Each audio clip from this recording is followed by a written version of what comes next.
Why would the world's billionaires, many in the West, encourage this idea of a great reset, which has been put forward by the World Economic Forum, which is a group of billionaires? The peasants are the ones in that group who pay 60,000 a year for membership. Others pay much more. Miklos Lukas, who's known as the Jordan Peterson of Latin America, responds to why they would want this particular great reset when it is against capitalism and billionaires have benefited tremendously from capitalism. This is a question posed by Joel Rodriguez, who was with me in this interview. And Miklos Lukas answers well. The psychological profile of billionaires is completely different. What they have found, a common trait among them, is a messianic complex. They really think they are gods. They have made it. They are the expression of success. And because they have been so successful, they know how to do things right. And you, minor loser, shut up because you know nothing. I am a proof of success. So when you have, let's say, $2, $3, $4, $6, $190 billion, $10 billion less, $65 billion less is absolutely irrelevant to you. It's as simple as that, because you know that you are already in a system where if you lose so much money, you can come back and make at some point as much money as you want. It's being part of that exclusive circuit of finance and technology, and the elite, the political connections that secures your place in the circle of power. Now, money is a means. Just that, and they do understand that very well. It's not an end, as many regular people will say, oh, my end is to become a millionaire.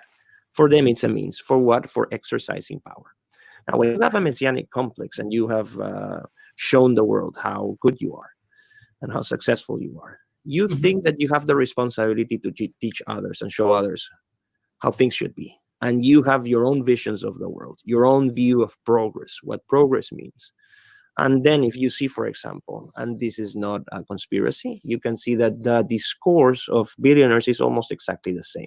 Yes. They always talk about progress in terms of we. They appropriate the we. They talk for us. In the name of humanity, we will have to move forward, to leave back all these old structures, all these old thinking and old beliefs.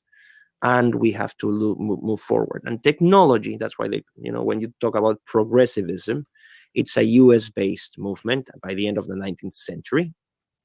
It took force with Clinton, 1990s, the internet, the internet boom, and the internet companies and stuff. Well, at the core of progressive thinking in the 21st century is science and technology as the main tools for reform.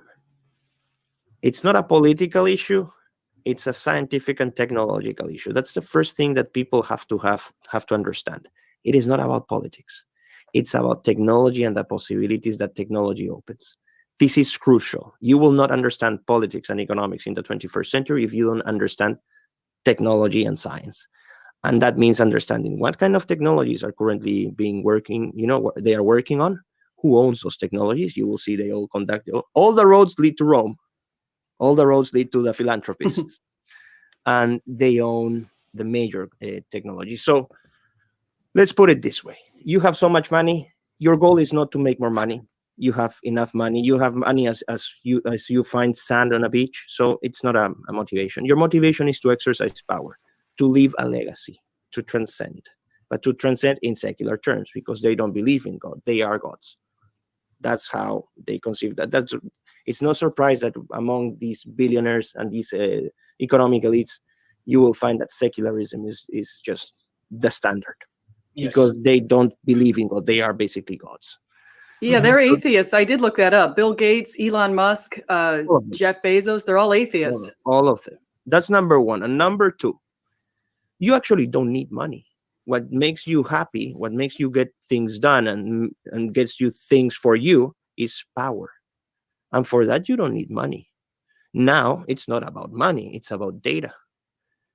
Data gives you power. By data, you will know, for example, I can know everything about you. I can know everything about Miss Thomason. I can know everything. So I don't need money. I just say, you know what, Joel, I know what you did last summer, so I need you to do this for me.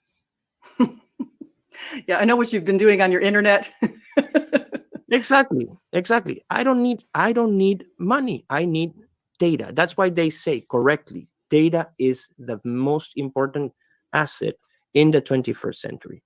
The more data you have, the better off you will be, because by having data, you have real power over others. You know their entire lives, their profiles, their thinking, their interactions, where they have been. You know, like absolutely everything for every single individual in this world. Not so far at this point. That's why they are so obsessed of providing global internet coverage. Of course, they say we want to give access to people and the opportunities to people, but the reality is that they want more control over more people. It's as simple as that. The more data they can get, big data, the concept of big data, which feeds the algorithms of artificial intelligence, that's what they need. So it's not a matter of money. They can do whatever they want. And with regards to their businesses, we are thinking in terms of capitalism, but the reality is that what would make someone happier? Well, if I have all my needs satisfied, if I have surplus, if I can enjoy luxury, do you think they won't do that? They don't need people anymore. There's going to be an extreme impact on the labor markets once artificial intelligence technologies are full blown out there. Millions of jobs are going to be lost. Millions. That's why they are talking about universal basic income. It's a way of saying, okay, until you finish your cycle of death, because it would be too obvious to put you in gas chambers. So we have to deal with this liability that you are, human plague. So we'll give you some kind of tip until you sustain yourself, and perhaps you will decide to commit suicide, because all the laws are there for you to commit suicide legally, and that's why they are promoting euthanasia. So we will just have you there, and once your cycle of life is completed, well, thank God, good riddance, we are less in the planet. That's the Wow. So having euthanasia, abortion, and all of these things would make the planet much better, in the sense that we can get rid of human beings. And since we are warming the planet, the less human beings we have on the planet, the better it becomes. Of course, it becomes more livable. You have to provide a rationale to implement these kind of extreme measures, which go against every single fundamental right of every human being in this planet. So he speaks the truth. And so you're going to want to watch the rest of this video. And remember, the way, the truth, and the life. And the truth will set you free. Please like and subscribe, and do come again. And go listen to the full video. I have it linked in the description. Bye-bye.